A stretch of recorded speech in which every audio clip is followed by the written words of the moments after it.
इस एपिसोड में जो लाइटिंग है वो कम है और हम 2-3 दिन से झुंझुनू विधानसभा का जो उपचुनाव है उसमें घूम रहे हैं और मजबूरन ये हाईवे के किनारे हम कम लाइटिंग में ये वीडियो बना रहे हैं।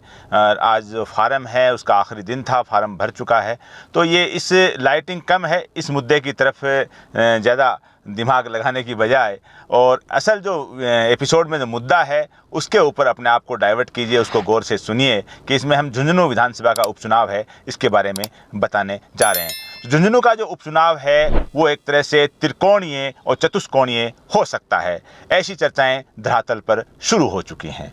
आदाब, मैं फारूक खान, संपादक इकरा पत्रिका। थार न्यूज़ इकरा पत्रिका के इस चैनल में आपका स्वागत है, आपका इस्तकबाल है। जो राजस्थान के अंदर 7 विधानसभा सीटों पर उपचुनाव हैं उनमें झुंझुनू विधानसभा भी एक सीट है जहां उपचुनाव 13 नवंबर को है। झुंझुनू के इलाके में हम 2-3 दिन से घूम रहे हैं और जो झुंझुनू के अंदर जो फार्म भरने का जो आखिरी दिन आज जो 25 अक्टूबर का है, तो इस दिन जो फार्म भरे गए हैं उस हिसाब से जो लग रहा है कि धीरे धीरे जो मुकाबला है त्रिकोणीय और चतुष्कोणीय हो सकता है।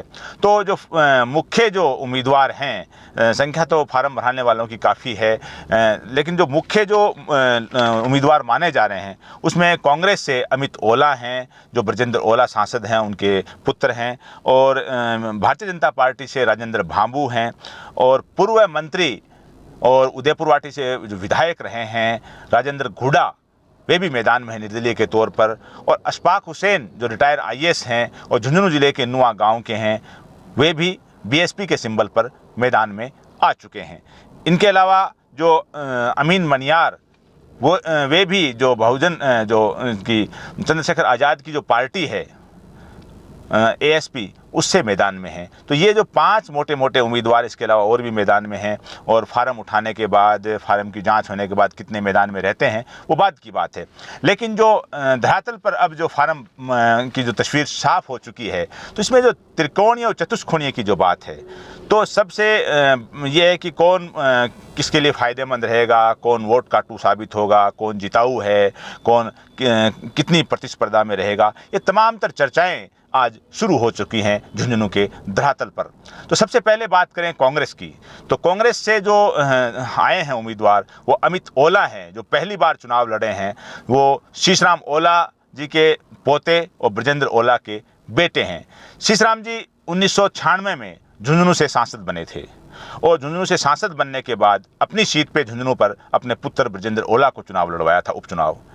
और इतिहास गवाह है कि 1996 का उपचुनाव है वो ब्रजेंद्र ओला हार गए थे। डॉक्टर मूल सिंह शेखावत भारतीय जनता पार्टी से पहली बार खाता खुला था भाजपा का और चुनाव जीती थी भाजपा 96 के अंदर। तो अभी इतिहास क्या फिर दोहराया जाएगा, यानी अब ब्रजेंद्र ओला हैं वो सांसद बन गए हैं और उन्होंने अपनी सीट जो खाली की है उस पर उनके बेटे यानी अमित ओला हैं वो मैदान में है कांग्रेस के सिंबल पर। तो क्या ये तो नहीं हो कि वो जो 1996 में जो इतिहास बना था कि ब्रजेंद्र ओला हैं वो पहला चुनाव अपना हार गए थे, तो कहीं अमित ओला हैं वो अपना पहला चुनाव हार तो नहीं जाएंगे। ये चर्चाएं भी धरातल पर शुरू हो चुकी हैं। और इसके अलावा जो राजेंद्र भांबू हैं भारतीय जनता पार्टी से, वो पहले भी चुनाव लड़ चुके हैं। जो मुख्य चुनाव, आम चुनाव 11 महीने पहले हुआ था, उसमें वे निर्दलीय थे और अच्छे खासे वोट लेकर के तीसरे नंबर पर रहे थे। तो अभी वो भाजपा के सिंबल पे मैदान में हैं। भाजपा ने झुंझुनू में 2 ही बार जीत हासिल की है, 1996 के उपचुनाव में, उसके बाद में 2003 में सुमित्रा सिंह जी ने, और सुमित्रा सिंह जी उस चुनाव के बाद स्पीकर बनी थी राजस्थान विधानसभा में। तो भाजपा ने आज तक सिर्फ 2 बार जीत हासिल की है झुंझुनू के अंदर।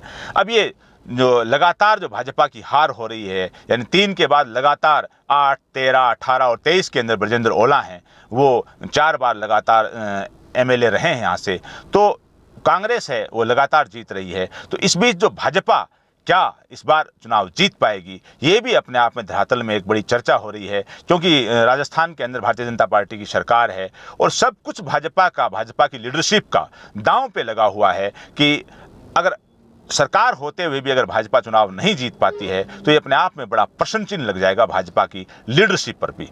तो राजेंद्र भांबू हैं, वे मैदान में हैं भाजपा से। अब देखना ये है कि राजेंद्र भांबू है वो चुनाव जीत पाते हैं या नहीं जीत पाते हैं, या मतगणना के दिन सामने आएगा। लेकिन अगले जो उम्मीदवार हैं राजेंद्र घुड़ा, वे उदयपुर वाटी से 2 बार विधायक रहे हैं, 2 बार राजस्थान की गहलोत सरकार में मंत्री रहे हैं, बहुजन समाज पार्टी से दोनों बार चुनाव जीते हैं और इस बार जो झुंझुनू से वे निर्दलीय हैं। राजेंद्र घुड़ा के बारे में यह है कि राजेंद्र घुड़ा ने इसको त्रिकोणीय बनाने की कोशिश की है और सबसे बड़ी चीज़ यह है कि राजेंद्र घुड़ा हैं वो राजपूत समुदाय से हैं, लेकिन वो ज़्यादा मुद्दे हैं वो मुस्लिम समुदाय के उठा रहे हैं और मुस्लिम समुदाय के वोट उनकी तरफ जा भी रहे हैं, ऐसी चर्चाएं हैं। तो राजेंद्र घुड़ा हैं वो क्या इस चुनाव को त्रिकोणीय बना देंगे, वो निर्दलीय मैदान में हैं। अगली बात यह है कि राजेंद्र घुड़ा जो वोट लेंगे उसका नुकसान किसको होगा और फायदा किसका होगा।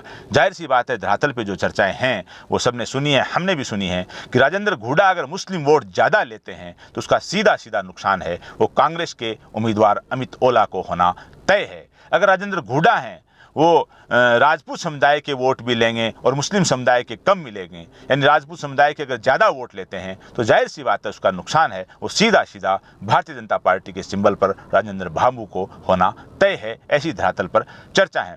और अगर राजेंद्र घुड़ा हैं वो राजपूत, मुस्लिम और अन्य वोट लेकर के एक अच्छे खासे जो वोटिंग परसेंटेज तक पहुंच जाते हैं तो खेल कहीं भी घूम सकता है। ये चर्चाएं भी झुंझुनू के धरातल पर हैं।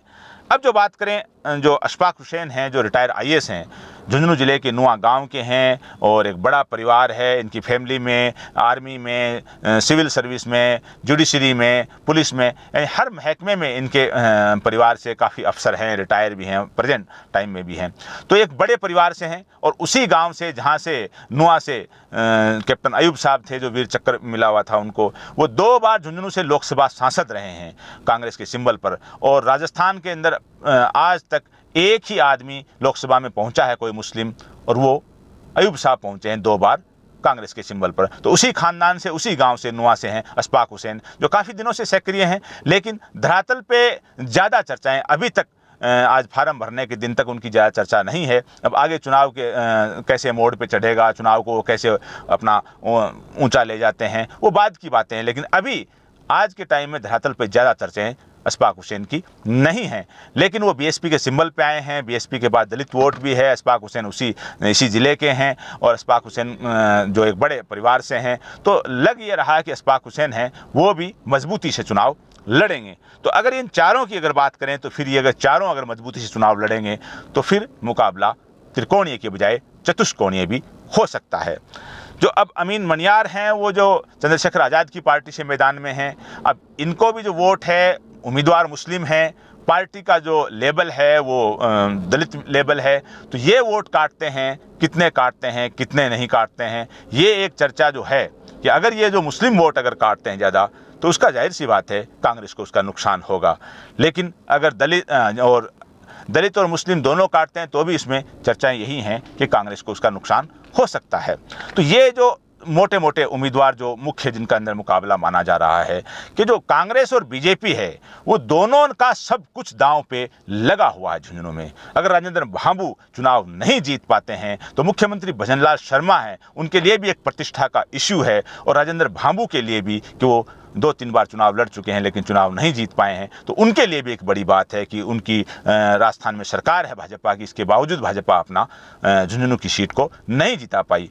और अगर कांग्रेस की बात है तो कांग्रेस का भी खासतौर से जो ब्रजेंद्र ओला का परिवार है, ओला परिवार का भी सब कुछ दांव पर है कि श्रीराम ओला यहाँ से लगातार MLA और सांसद रहे और ब्रजेंद्र ओला हैं वो लगातार यहाँ 4 बार MLA रहे। तो तीसरी पीढ़ी का जो अवतरण हुआ है, अगर तीसरी पीढ़ी सफल नहीं हो पाती है, चुनाव हार जाती है, तो ये अपने आप में ओला परिवार के लिए भी बहुत बड़ा प्रतिष्ठा का सवाल है। अगर ओला परिवार ये चुनाव जीत जाता है कांग्रेस के सिंबल पर तो ये तय है कि फिर झुंझुनू के अंदर ओला परिवार को चुनाव हराना इतना आसान नहीं है, चाहे कोई कितने भी सियासी तिकड़म बुन ले। तो ये भी अपने आप में है। लेकिन एक चीज़ और है, जो परिवारवाद की चर्चाएं हो रही हैं, जातीयता की चर्चाएं हो रही हैं कि भाजपा है उसने भी जाट को टिकट दिया है, कांग्रेस ने भी जाट को टिकट दिया, ये चर्चाएं भी झुंझुनू के धरातल पे हो रही हैं। और राजेंद्र घुड़ा है वो कहीं ना कहीं इन चर्चाओं को भी समाये हुए हैं कि एक ही जाति के लोगों को टिकट दिया जा रहा है, तो वो भी एक ध्रुवीकरण है। तो अपने आप में राजेंद्र घुड़ा भी इस चुनाव को ध्रुवीकरण करने की कोशिश कर रहे हैं। इसका नफ़ा और नुकसान किसको होगा वो मतगणना के दिन मालूम होगा। तो ये जो अमित ओला और राजेंद्र भांबू का चुनाव है। चुनाव तो इनका देखने में आ रहा है, लेकिन असल चुनाव है वो ब्रजेंद्र ओला के परिवार का, यानी ओला परिवार का और पूरी भाजपा की लीडरशिप का चुनाव है। और अब जो अशफाक हुसैन जो मैदान में हैं, इससे पहले जो मुस्लिम न्याय मंच वगैरह बना, उसकी मीटिंग भी हुई झुंझुनू में, एमडी चौबदार मदरसा बोर्ड के चेयरमैन हैं वे, अशफाक हुसैन, ये सब लोग वहाँ थे। लेकिन अब धीरे धीरे जाकर के जो पर्चा भरा गया, तो ऐसा नहीं लग रहा है कि वो सारे लोग एकजुट हैं। तो ऐसा लग रहा है कि जो लोग मुस्लिम न्याय मंच का भी पता नहीं है कि इसका संयोजक कौन है, अध्यक्ष कौन है, किसने गठित किया है, इसके पर्दे के पीछे कौन है, साथ में कौन है। लेकिन फार्म भरने के दिन ऐसा महसूस हो रहा है कि मुस्लिम न्याय मंच है क्या, और इसके लोग कहाँ हैं और पदाधिकारी कहाँ हैं, कौन हैं, क्या वे लोग अशफाक हुसैन के साथ खुल करके मैदान में आएंगे या नहीं आएंगे।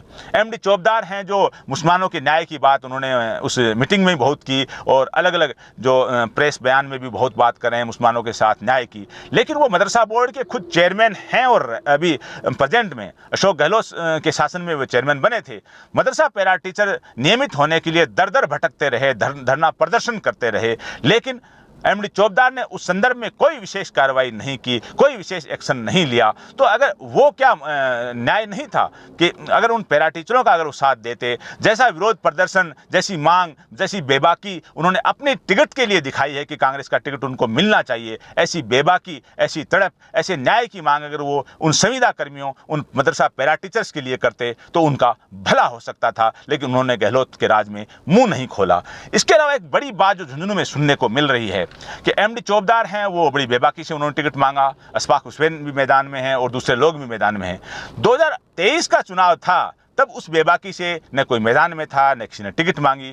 क्यों नहीं मांगी? उसकी जब लोगों से पूछते हैं, चाय चौपाल पे बैठे हैं हम लोग, हमने लोगों को पूछा भी ऐसा क्यों हुआ, पिछली बार क्यों नहीं मांगी, तो लोगों का जो जवाब था कि इसलिए नहीं मांगी कि दिसंबर 2023 में सबको लग रहा था कि अशोक गहलोत हैं वो रिपीट हो रहे हैं, कांग्रेस की टिकट आ रही है, तो ब्रजेंद्र ओला चुनाव जीतेंगे या मंत्री बनेंगे। तो किसी की टिकट मांगने की हैसियत ही नहीं थी, कोई मांगना भी नहीं चाह रहा था कि ब्रजेंद्र ओला परिवार से कौन मुकाबला करे। लेकिन अब चूंकि राज भाजपा का है, राज पलट चुका है, गहलोत साहब का राज चला गया है, तो वो टिकट उन्होंने मांगने की कोशिश की और मैदान में आए भी हैं। टिकट मांगना सबका अधिकार है, मांगनी चाहिए। लेकिन जहाँ तक कौमों की बात, न्याय की बात, 70,000 वोट हमारे साथ हैं, 40,000 उधर हैं, 50,000 इधर हैं, कौमों का, समाजों का जो ध्रुवीकरण किया जा रहा है, उन ध्रुवीकरण में क्या असली मुद्दे रोटी रोजगार के, डेवलपमेंट के मुद्दे हैं, वो खत्म हो जाते हैं, उन पे कोई चर्चा नहीं होती है। और यही कारण है कि झुंझुनू के अंदर जो परिवारवाद, जातिवाद और इन चीज़ों के अंदर ही सब कुछ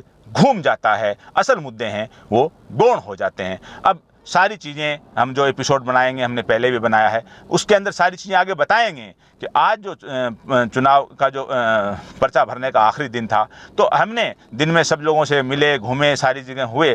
तो अब हमने हाईवे के ऊपर, ये थोड़ी नाइट हो गई है और लाइटिंग कम है, इसलिए हाईवे पे इसको बना रहे हैं, क्योंकि इसको बनाना ज़रूरी था। तो इस मुद्दे को समझने की कोशिश कीजिए। इसमें लाइटिंग जो कम है, ये चीज़ें कुछ बोलने में परेशानी हो रही है, हम भी दिन में थके हुए हैं।